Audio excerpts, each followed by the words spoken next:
With me today is Taylor Fulks. She is the author of A Prisoner Without Bars, The Journey of a Damaged Woman to Someplace Normal. I really love this part. This is her debut novel, and it has a subject matter that she was told by industry editors that nobody wanted to talk about.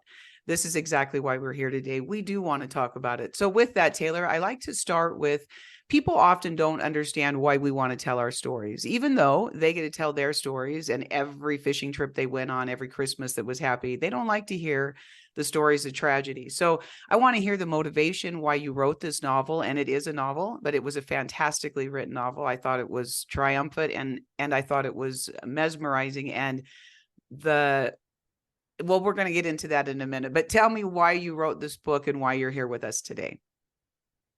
Well, I wrote the book. In truth, I was experiencing empty nest syndrome. Both my daughters were in college, high school, rarely here. My husband does his own thing. I kind of do my own thing. And I was looking around the house one day and I thought, oh my God, this is my life alone. And so I actually started to write because I'm a avid reader and audiobook listener. I actually started trying my hand at just writing maybe a romantic mystery. And I actually got a quarter of the way through, and the Jerry Sandusky situation at Penn State happened. And I was completely overtaken by it. I was obsessed because for once they were actually taking the side of the children, and they were punishing a person who was harming young children. And I thought, oh, how cool this is and how wonderful this is. I watched everything I could get my hands on. That I could listen to. I read everything that I could get, in front of me, just to find out what was going on and to follow the story. And the turning point for me was, I can't remember if it was a Dateline or a 60 Minutes, but anyway, they had a bunch of students, administrators that they were interviewing. And this man actually stood there and had the audacity to say that because of what they were doing to Joe Paterno, and the ramifications of the college, I think they had taken away some NCAA awards or something like that. But anyway, that he couldn't understand how they could do that, that the punishment was far worse than the crime. Oh, And I remember well. At that moment, I lost my mind. I mean, I was just like, people don't know.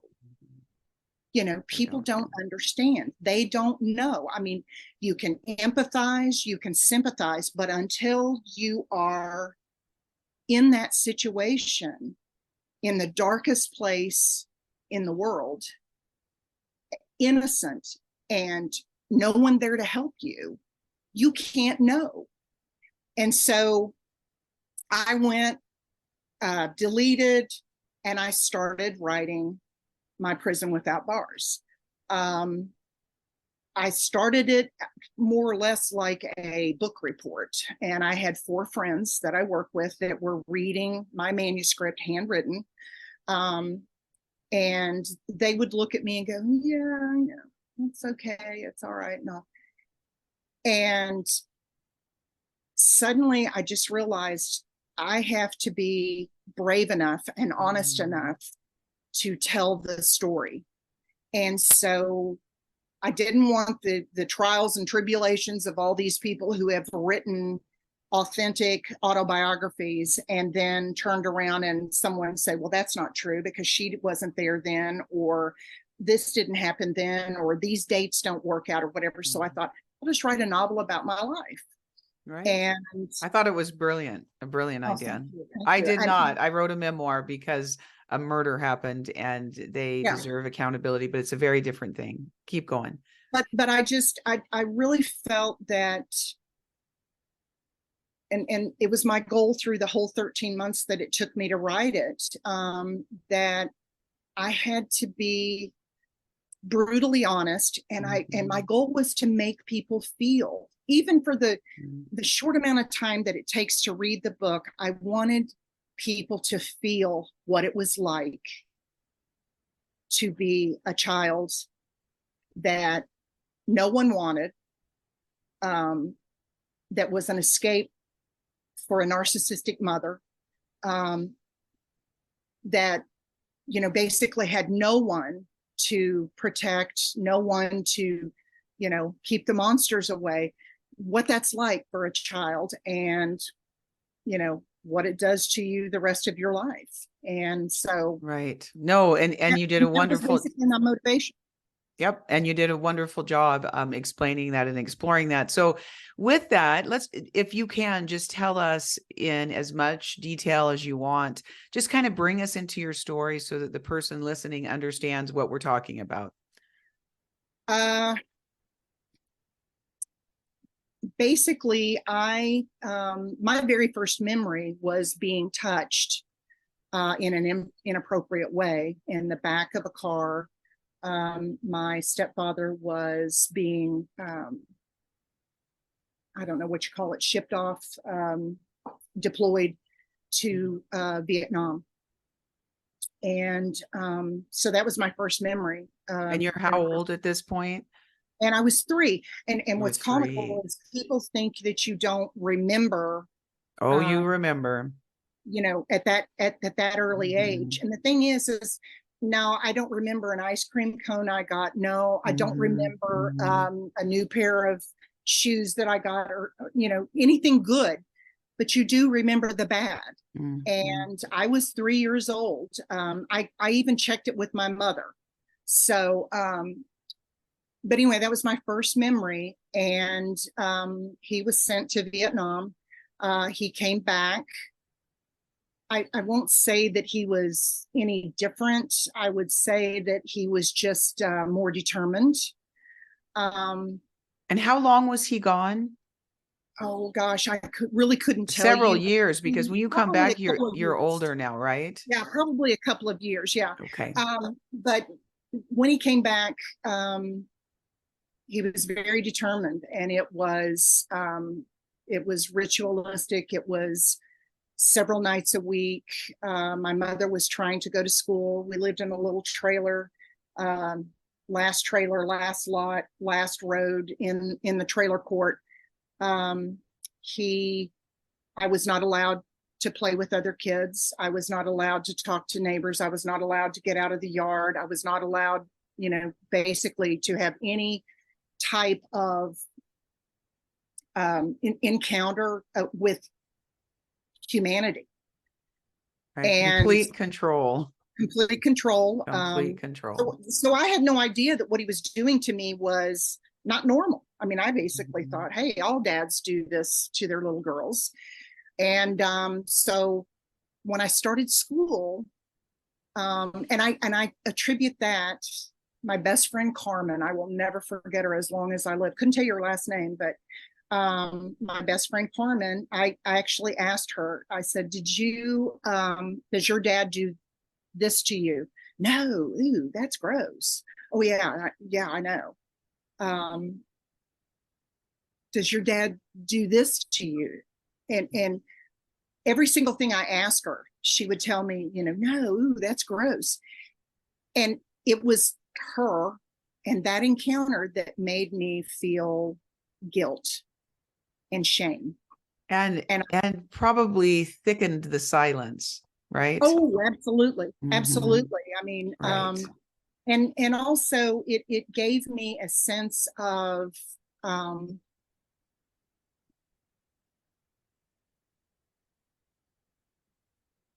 being dirty. And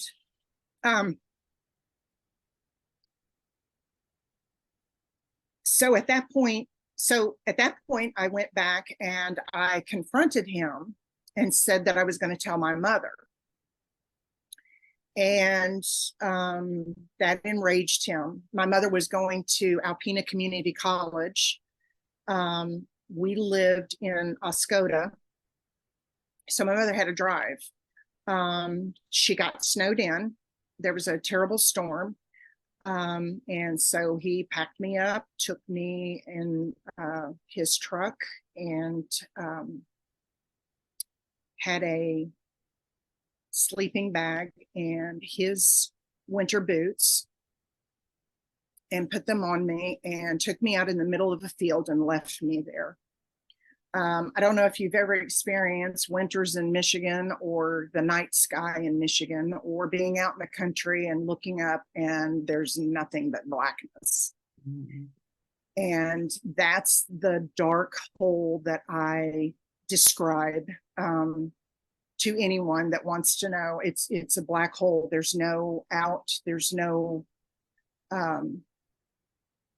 way. There's no way to get out. It's just blackness.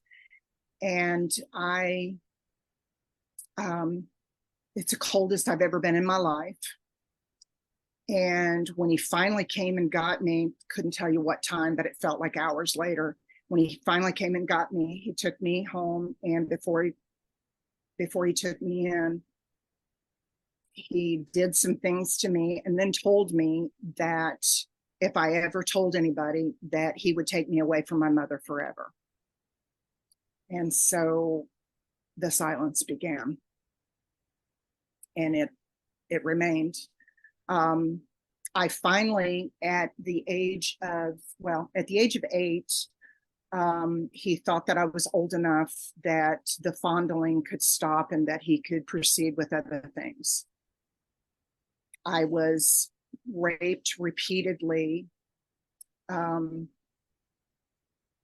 night after night after night. My mother was studying, and he would come into my room, and then I started bleeding. He thought that I had started my period. It was merely damage from what he was doing to me.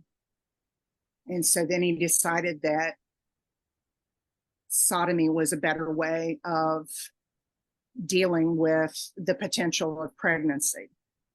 And again, I'll reiterate, I was 8 years old. Right. And that continued till I was 9. And I couldn't do it anymore. And I asked God to either kill him or kill me. And neither of those things happened. And so one night I snapped. I couldn't do it anymore. And I got him off of me, and I ran to my mother and I told her what he was doing. She locked me in her bedroom. They went out, had a horrific fight. He left that night, and she came in, didn't speak to me, didn't comfort me, nothing. She just basically told me to go to sleep, roll over and go to sleep. And then the next morning, she asked me if I was telling the truth. And I said, I told her, yes, Classic. I'm telling you the truth. And she slapped me. I mean, to the point my ears rung. And then proceeded to inform me that I had ruined her life, that he was the love of her life, and that I had destroyed any happiness that she could possibly have. I'm so sorry. And just, it helps us to know that other people have lived through this. After I witnessed a murder of my mother, after my dad went in the hospital because he put himself in a coma by doing this because he was a diabetic, she came into my room after she returned from the hospital and slapped me as well. She wanted to know who this woman was and what was going on, or something like that. I can't exactly remember what she was asking me, but that was the comfort I received. And so I'm terribly sorry that you went through that. But your abuse didn't stop there. Even though you told her and she knew, the abuse didn't stop. So go ahead and continue on. I just wanted to comfort you in a minute because I understand. I appreciate that. She, so anyway, they divorced. We moved to Wichita Falls. And she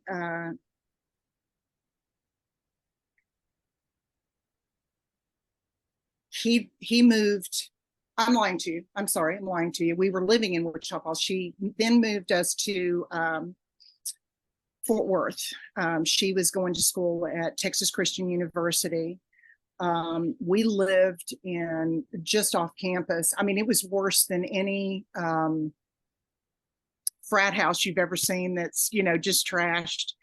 I was so ashamed that I would actually walk 3 blocks away, which it was a much nicer neighborhood, and get on a bus so that no one could see the house that I lived in. But anyway, he rented a house probably 3 or 4 houses down from us. And he started coming to the house, and he informed me that, well, actually, he drove up, and I was actually terrified. I was just literally shaking in my shoes. And he walks up to me and he said, "I have a surprise for you." And I said, "What is that?" And he said, I'm sorry. But anyway, he said, I have a surprise for you. He said, reach in my pocket. And I reached in his pocket and I pulled out a long thing of condoms. And he said, "I'm going to use these on you." Or he said, "I'm going to use these on your mom." And he said, "When I'm done with her," he said, "I'm going to come in and I'm going to use them on you." And you're 8 or 9 at this time. I'm 9 years old. 9 years old. Right.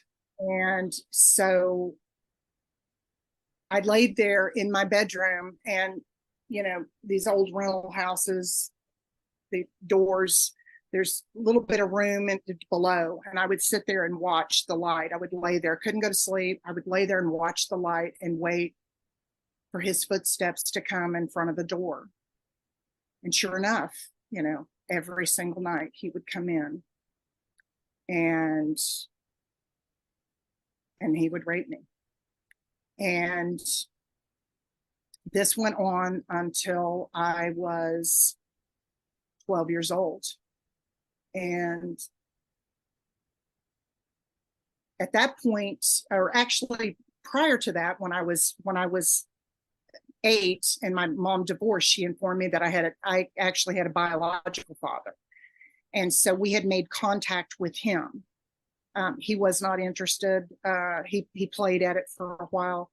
But anyway, so when I had some contact with him and my paternal grandparents, and I had told them what was going on, they contacted Child Protective Services. And I was at school one day and had a counselor come and talk to me, and that's how I ended up in foster care. Right. And so, honestly, I thought that was such a gift that your biological father gave to you, really. I mean, didn't that stop that? I mean, I know that it wasn't comfortable to be removed and all that. Did Gene come, or, you call him Gene in the book. Did this pedophile come back into your life after that when you were removed for those couple of months, or did that end it? No, that ended it, I think, but not because he was afraid. I think it was because my mother was afraid.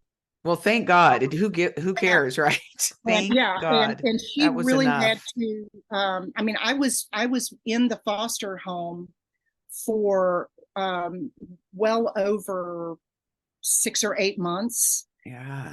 And so, she had to prove that she was done with that. Or I'm assuming she did, because eventually she, got me back. And I hate to give away, because some of these things are in the book. Right. Why she got me back or how she got me back. But right. And definitely they should read the whole story. It is a fascinating bad book. Things happened to me while I was in the foster care. Yes, which I mean, it happens so often. I've met so many people that while they're in foster care, it's no safe place, Well, and we're trying. And the thing is that it's not, it's not how financially stable people are. There are people that are Right. very well off that take on foster children. Right. And I was just a live-in maid, basically. But yeah, it is. I feel for children that have no one. And Right. Well, and honestly, that was a huge gift that your father, your yeah, natural father gave to you. It was a huge gift. I want to thank you so much. And I'm so sorry for that experience. I mean, you go in much more detail in the book, but I wanted to read about this to move us into our next question. She's okay. such a great writer. Um, She says, at this stage of my life, I had become accustomed to living with the filth and shame of my past. It coated my body like a second skin. I was accustomed to feeling as though the blood that coursed through my veins was contaminated and infected by something so dirty that not only was I infected, but anyone who touched me would also become infected. I had been sentenced to life with something so vile inside of me, I could never be free. It could not be washed off. I would never be clean. I wanted to move into the next question about what it left in your life. So now at 12 years old, which fucking 12 years old. I mean, 12 years old, the abuse stops, but it doesn't all of the aftermath. What did that look like in your life then, to anger and dissociation? And tell me a little bit about what that looked like then to carry on in life with such an abundance of trauma from the time you're 3 until you're 12. Well, first of all, you're alone. I mean, you can't talk. You can't tell anybody. I mean, I told the one person that I trusted more than anybody in this world, and she didn't believe me. So you shut down. I didn't have close friends. I didn't have, I mean, don't get me wrong. I had a few people that I was tight with, but you know, You don't I trust didn't them. I didn't have Right. the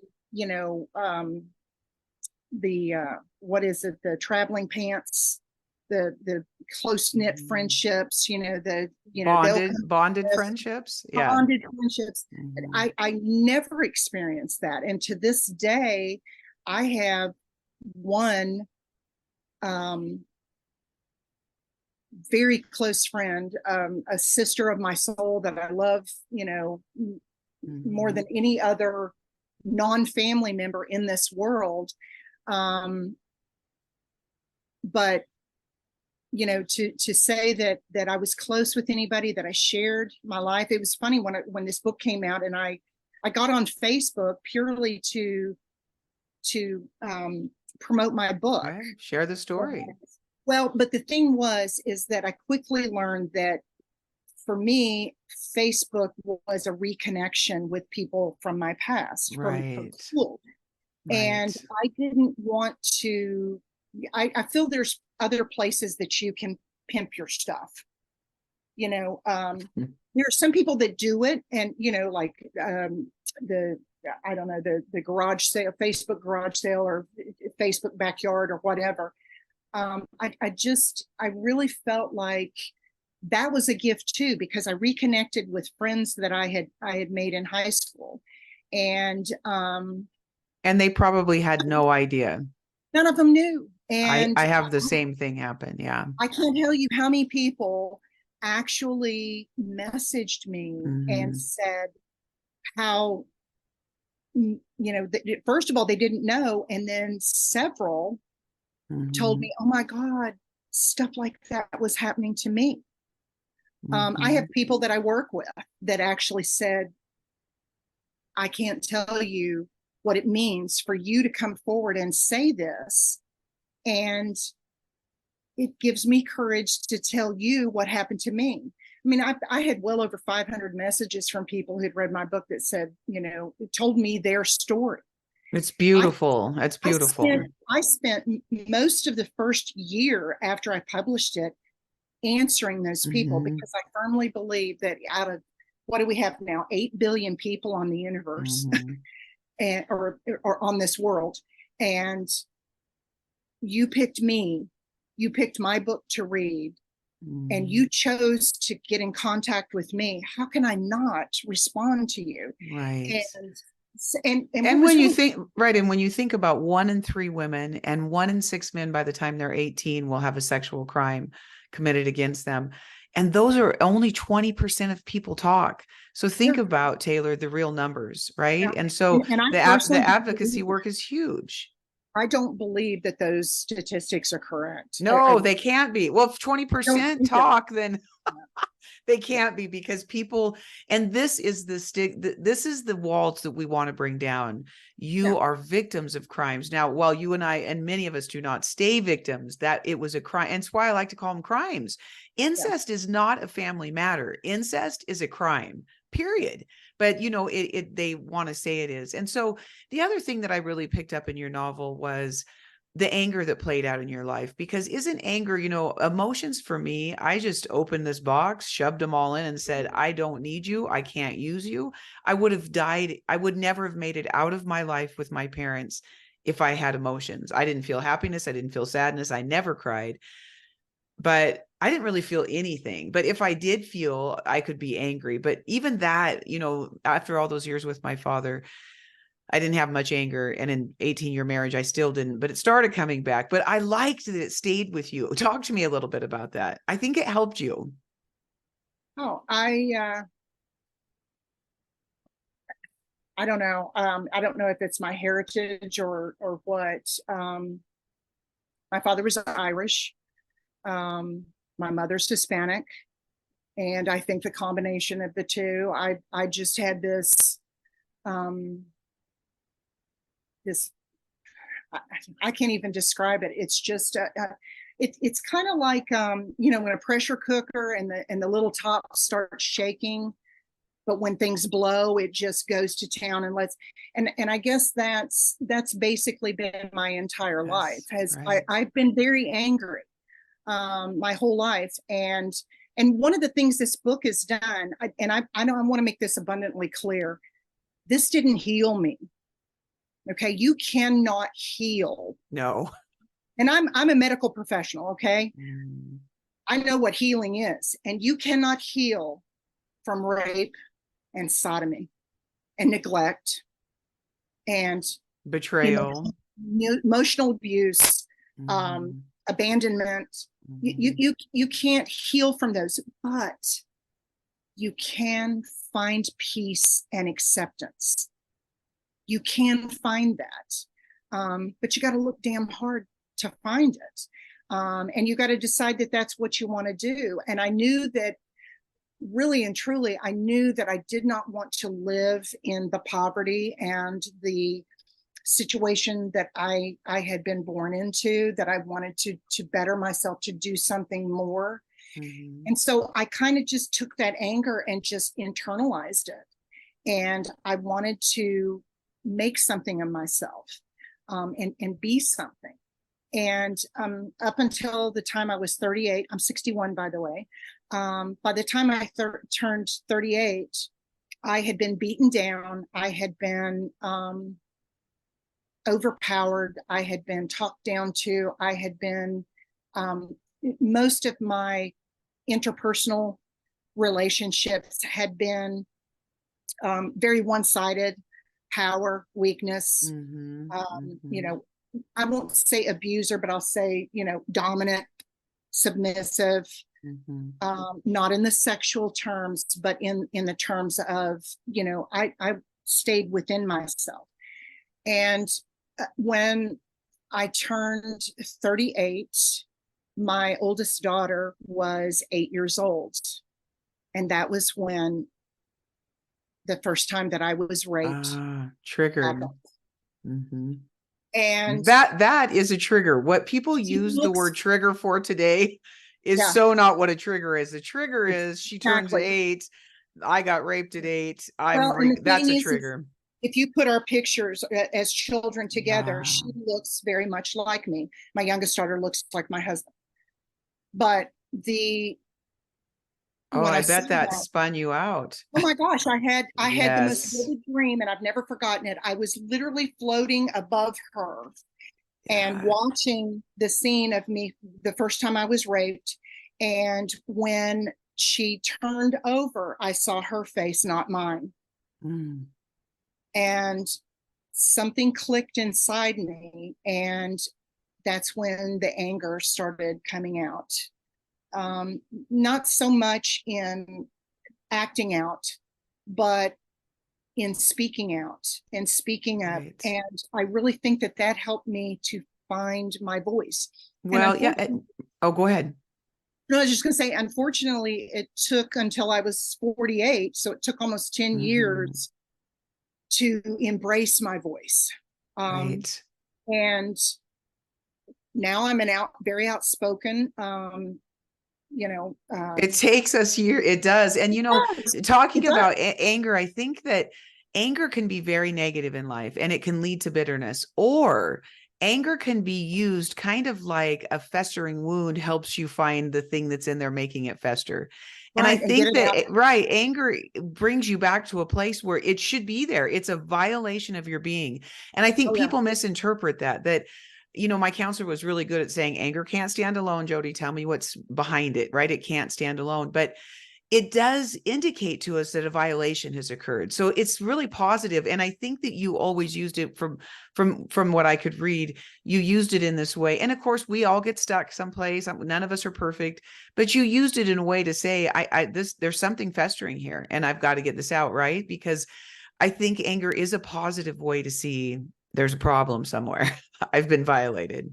And two, and you know this from writing your book, that um, you you really have to have some form of passion, whether it's a love of writing, or Mhm. an anger about something that you think is wrong, or Mhm. just some internal passion that makes you do it. Because truly, I mean, it took me 13 months to write this, and that didn't include the editing and all that goes Right. into it, Right.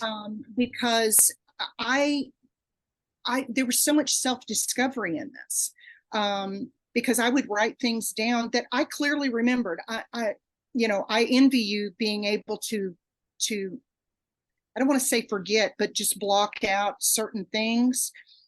I never did, and I don't know why. And sometimes I Right. ask God, why didn't you give me the grace of that? Why didn't you let me not remember, or why didn't you let me block? And I to this day I can't give you an answer. But um, the thing is that when I wrote it, in the process of editing, because I edited as I went along, I thought I cannot read Mhm. through this thing over and over again. I'm Mhm. just going to edit as I go along. And when there were certain points when like, for instance, when I came to the realization that my mother knew,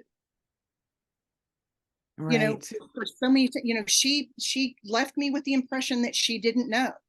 Well, and they often do. I wanted to just stop for 1 second and go back to what you Okay. said about blocking.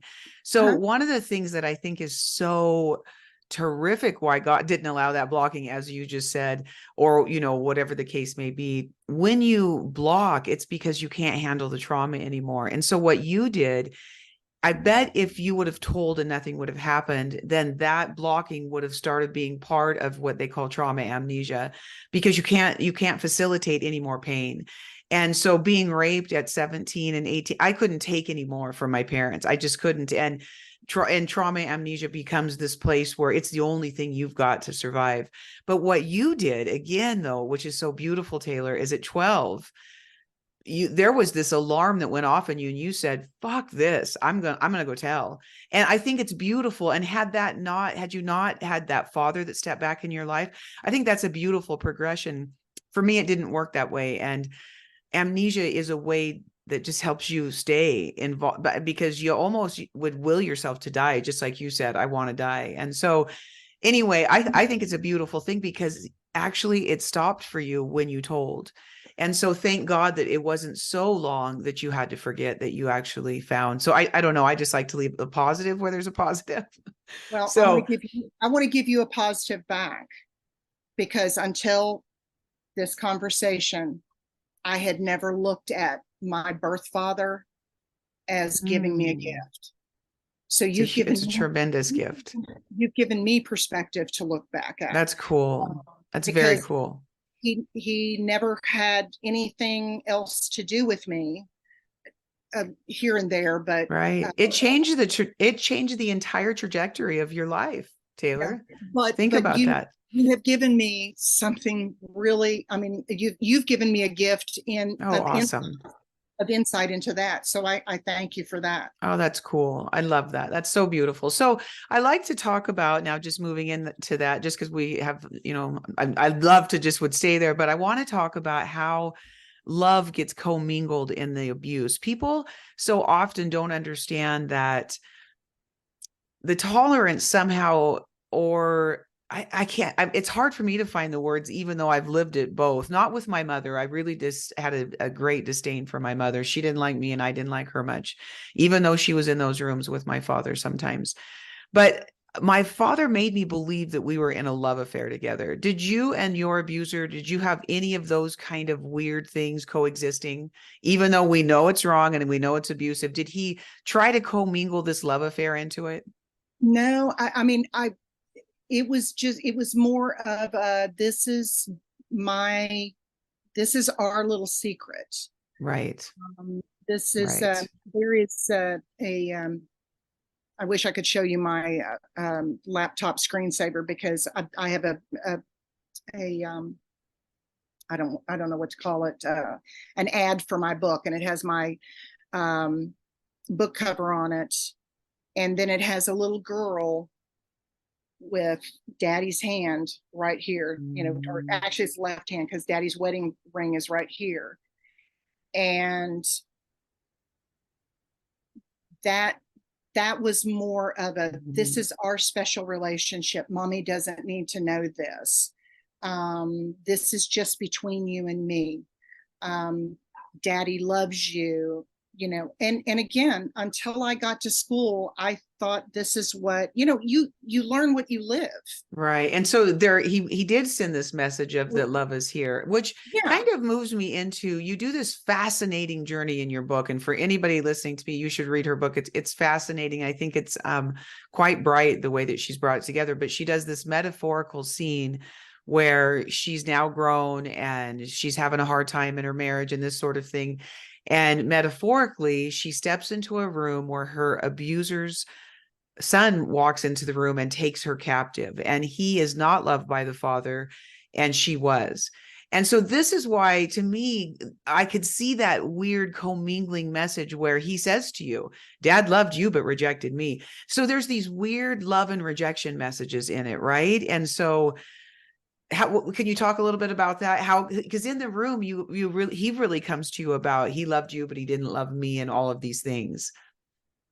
Well, that in fact is true. The part about having a son, Mm-hmm. uh, did have a son. The son was always jealous of me. The He was in fact working around children, doing things that he should not be doing around children. I'm not saying to children, but around Mm-hmm. children. Um, and the way I got into this metaphor, Right. or It's a gripping scene how you bring it together. or ending was, I basically wanted to end the book kind of abruptly with, after my husband and I got together, basically saying, and she lived happily ever after. And the women that were reading my manuscript as we went, said, no, no, no, no, no, no, no. You can't put us through all of this Mm-hmm. and not get to where you are now. Right. Okay? You have to give where you are now. And for the life of me, I couldn't think about what's interesting about my life now. I mean, as far as reading about it and getting to this point. And my very best friend told me, she said, okay, what's the worst thing you'd want to happen to that son of a bitch? Those were her Mm. exact words. What's the worst thing? And I thought about it. And of course I thought, well, die. And then She said, okay. And she said, what is your greatest fear? Think of the thing that scares you the most. Well, at the time, we were doing travel ball with both our daughters. And my youngest daughter was on a ball team. We'd stay in a hotel. The kids would play hide and seek in the hotel. I was never comfortable with it. But of course, my husband's like, oh, the kids are playing. It's okay. And I thought to myself, what if some psycho opens his door, grabs a kid, pulls them in the hotel room? You have no idea. And so that was how the scenario came. Okay. So Yeah. I took my revenge and I took my biggest Yes. fear and I melded them Blended it. together. Right. And I thought it was a brilliant way in the book that I've written, which also is A Prisoner by No Crime of My Own. And you mentioned a prison as well, because it really is a prison that we live in when it you come is. through these things. I also do a chapter called Murder, a Flip Book, and I bring all of it. Well, it's not in a novel base, it's reality, but I bring Yeah. it together in the order that it was done, because what people don't understand is the reason why it's so difficult to heal from this is it doesn't play back like in the order that it should. A 3-year-old memory could come back. A 15-year-old memory could come back. You have no idea. You could be in a great situation, taking a hot bath, and a terrible memory comes back. So it's very difficult, right, for us to find some kind of order that we can lay it down, because there is, we can find this place of peace. Now, while we'll never probably live 100% without residual effects, I think that's a unlikely thing to hope for. We certainly can Exactly. get to a place where, we can find peace, which that brings me to the next thing I want to talk to you about. You wrote, there's this line in your book, and I think I wrote it down, where you say, so the abuser comes in and you guys are in the truck, which is another, I thought, a secret place that he brought you to, right? Like they're so good at bringing you to these secret places. And now you're a small girl and you're driving this truck and it's all secret and you're alone. But then you say, I saw Satan in his eyes. Now, one of the things that I can tell you is I literally saw red in my father's eyes when he would rape me. And this is when I was a little girl, before we left that house. I turned 4 and then we moved from that house. So when I was 3, I can remember seeing fire in my father's eyes. I like to ask people, because there's often this God wound that's hurt, because these men are just straight from the pit of hell. It's going to be my belief, and I don't care what anybody tells me. I lived it. I saw it. They're from hell. Where was God in this for you? Can you talk to me about that? Because I do think that the tragedy is there is this big God wound left in us. So could you talk to me about that? Because you were raised Baptist. My father went to a Baptist church, Bible study in the front, rape in the back. So where was God for you in this? Missing when I was a child. Right. In my mind, he got me through every moment of it, but I didn't know it, because I prayed, the now I lay me down to sleep. And then I followed with, a rendition of, please God, don't let him come home from Vietnam. Please God, don't let him come in my room. Please God, don't let him hurt me. Please God, make him go away. I can remember rolling in the sheets and rolling myself like a crescent roll, trying to roll away from him, and he'd roll me back. And I would say, please God, not tonight, not tonight. And my prayers were not answered, in the sense that that did not happen. And so there was a time in the book where I actually wrote, I stopped praying to a God that I didn't believe listened to me. I now know with every fiber of my being that he is the only reason that I survived. But not only that, he is the reason that I thrived. And he is the reason I have a voice. He is the reason that I spoke out about this atrocity. With all the things that are going on in the world, and I won't go either way on that, but the one thing that I can tell you is that pedophilia, incest, anything to do with children. I'm damaged for life. Okay. You break a cup, you glue it back together. If you do it right, the cup still holds water, or the cup still holds coffee. The cup is still usable, but you're still going to see those cracks. You're still going to see where you fixed it. I can hammer a nail into a piece of wood. I've damaged it, but I can put some caulking in there or some wood filler and take care of it. The damage is always there. And the thing is what I've learned is I'm not ashamed to say that. Right. I got a tattoo not too long ago, actually last year, when it was the 10-year anniversary of my book being published. Oh, has And it been out 10 years? it has been out Oh, for 10 years. congratulations. That's awesome. And the tattoo is, look at me, don't confuse broken for weakness. Oh, I love it. That's beautiful. I'm broken. I'm damaged goods. I will never be what I could have been had this not happened. But I contribute to society. I contribute to, I take care of sick people. Right. In a badass way, by the way. You. I heal broken hearts. Oh, that's a beautiful. She tell us what you do real quick, because that is kind of a cool metaphor too. I tell my patients happy birthday, and they're like, it's not my birthday. And I said, oh yes it is, because when we get done with you, you've got, today is your first day for the rest of your life. Right. She works in open heart surgery. She is very intricately does that. So you really do fix broken hearts. I love that. So does God. So does God. Yes, he does. I love that. Yes. I love that. And so, I think it is so important to talk about that, because when you said, there it was, at that moment, I saw Satan himself looking into my eyes. And he said, yeah, I'm going to fucking kill you if you bite me. And, and those are the times, Taylor, where I know that God is raising up an army to say, no more, we're done. We are done with you guys saying you have to be quiet. I wasn't there. Yes, he was there, but that choice, everybody wants choice. You want the choice to, do everything that you do. Well, so does everybody else. Right. And so he can't, but we have the choice now to stand up and say something back. And I think it's so cool when you just said it's been 10 years. I had no idea. And you know what? I just pray and say, Father, where are we going today? Who are we going to find? And I found you. And I don't know you from anybody. For anybody that's listening, I don't know her. I just found Taylor, and I reached out to her, and she said, absolutely. So I am here to say that God does care about our stories. He does want those stories told. He doesn't care if we use profanity in our books, because Christian people don't like profanity.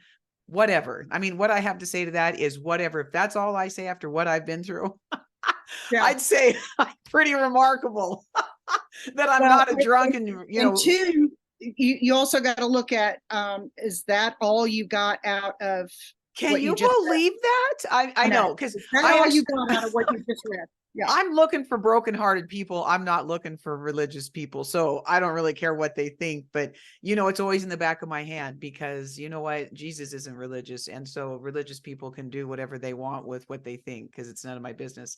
And God's not looking for them either, by the way. Yeah. So,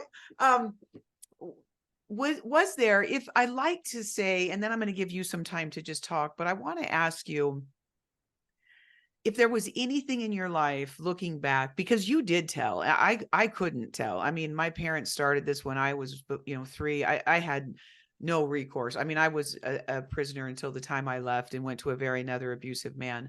For you, what could have helped you? Obviously, if your mother would have listened, but I want to hear it in your words. What would have helped you tell sooner and faster? Like you said, what could anything have happened? A caring mother, someone who wasn't narcissistic.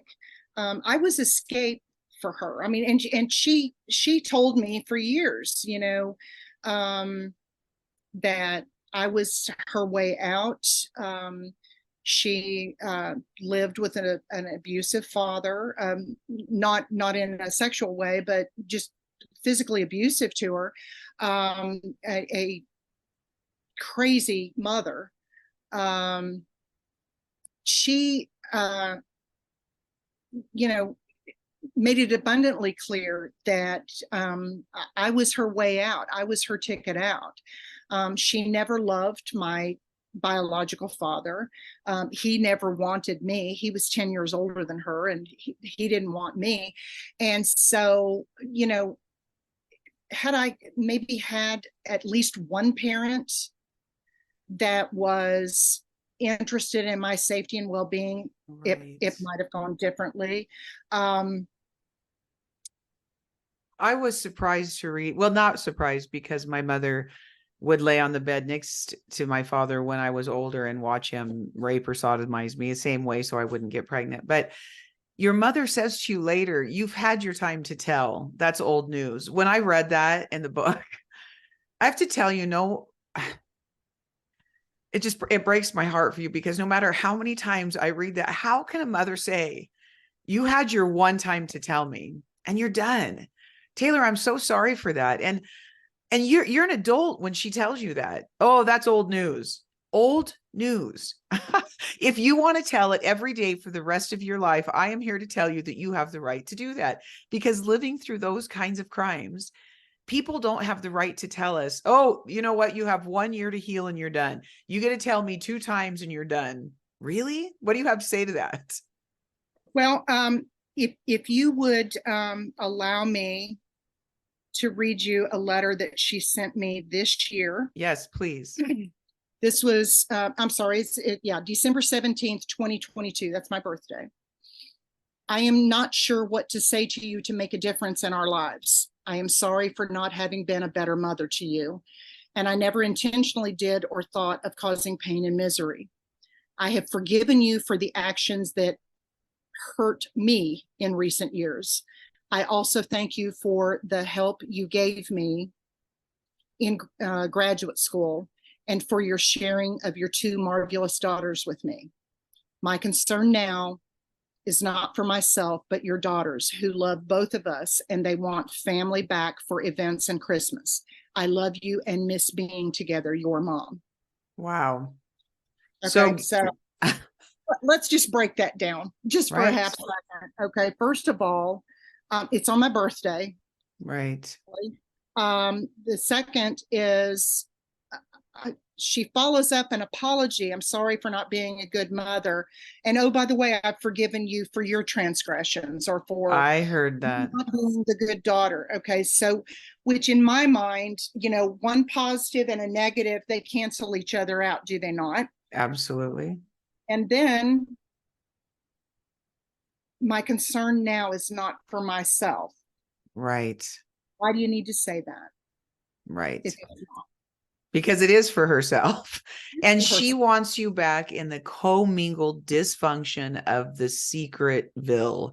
Don't tell our stories. Don't make me look bad. What she's really saying is, could you please not make me look bad, Taylor? Instead of saying, daughter, I am mortified that I allowed a man into our lives that did this to you. That's what her email should have been saying to you. And I apologize, because the only right words that a mother has to say, that the man that I married abused my daughters.